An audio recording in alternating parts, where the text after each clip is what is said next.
बच्चों आज हम लोग भिन्नों का गुणा मल्टीप्लिकेशन ऑफ फैक्टर्स जो चैप्टर चल रहा था उसमें आगे समझेंगे। ये देखो बच्चों, ये आपका टेबल है। इसमें बच्चों 3 कॉलम है। कितने कॉलम है? 3। हाँ, ये आपका फर्स्ट कॉलम है, ये सेकेंड कॉलम है और ये थर्ड कॉलम है। 3 कॉलम है। कॉलम बच्चों इस तरह होते हैं लंबाई वाले। और बच्चों ये क्या है? रो। ये क्या है? रो। तो ये पहली रो है, ये दूसरी रो है, ये तीसरी रो है और ये चौथी रो।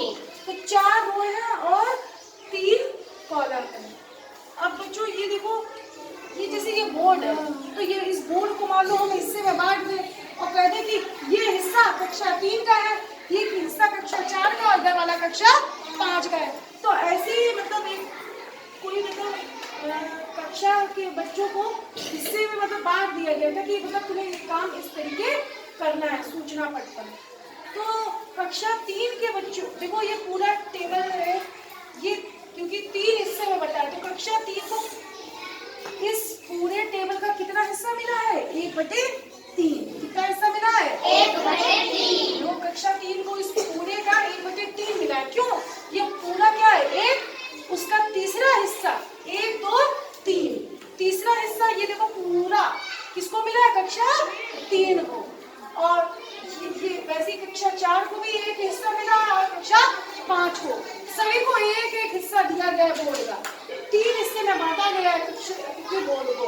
तो आप ये देख सकते हैं बच्चों, चित्र का 1/3 छायांकित भाग कक्षा 3 के बच्चों को मिला है। यही लिखा है कक्षा 3 कक्षा का 1/3। ये 1/3 भाग है, ये कक्षा 3 के बच्चों को मिला है। प्रत्येक कक्षा के बच्चों ने अपने हिस्से के, अब क्या हुआ कि ये तो ऊपर कक्षा 3 लिखा है, एक हिस्सा खत्म हो गया, तो कितने हिस्से बचे? 1 2 3। वैसे 4 हिस्से थे। कक्षा 3 के कितने हिस्से थे? 4। 1 2 3 4। ध्यान से सुन रहे हैं सभी बच्चे? हाँ, तो कक्षा 3 को जो हिस्सा मिला था उसके कितने टुकड़े हुए? कितने टुकड़े हुए? 4। 1 2 3 4। लेकिन जैसे कि हम सबसे पहले कक्षा का नाम लिखते हैं, वैसे ही यहाँ पे कक्षा का ऊपर नाम लिखा है कक्षा 3। तो एक हिस्सा तो नहीं है, हम वो लोग लिख सकते हैं, एक हिस्से में नहीं लिख सकते हैं।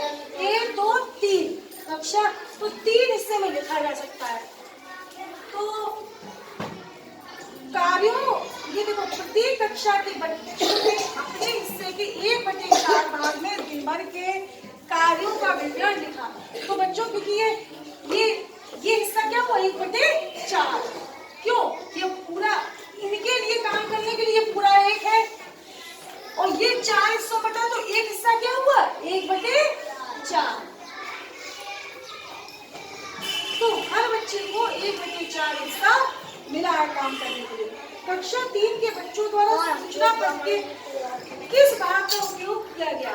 अब ये कह रहे हैं कि पूरे में से कक्षा 3 के पूरे टेबल में से उसको कितना मिला है काम करने के लिए? 1/3 का 1/4।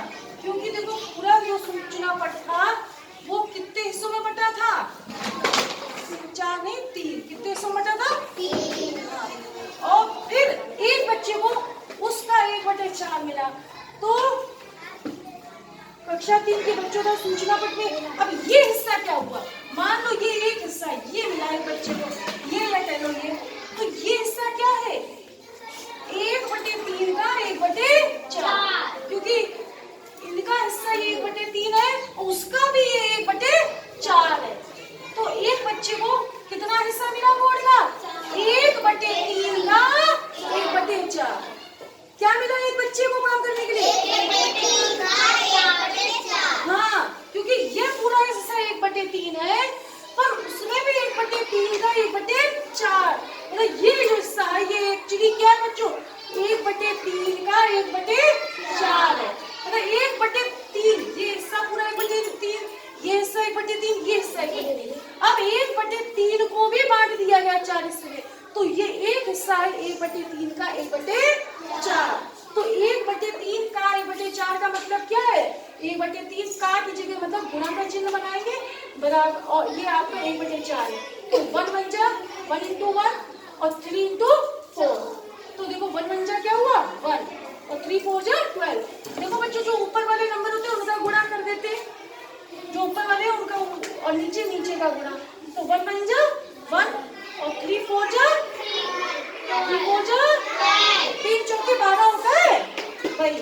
तो अतः कक्षा 3 के बच्चों ने सूचना पट के 1/12 भाग का उपयोग किया। तो एक बच्चे ने कितने भाग का उपयोग किया 1/4 नहीं। अब हमने जब हल कर दिया तो कितना निकला 12 नहीं 1/12। तो एक बच्चे ने उस बोर्ड के कितने हिस्से का उपयोग किया हाँ समझ में आ गया बच्चों। Yes,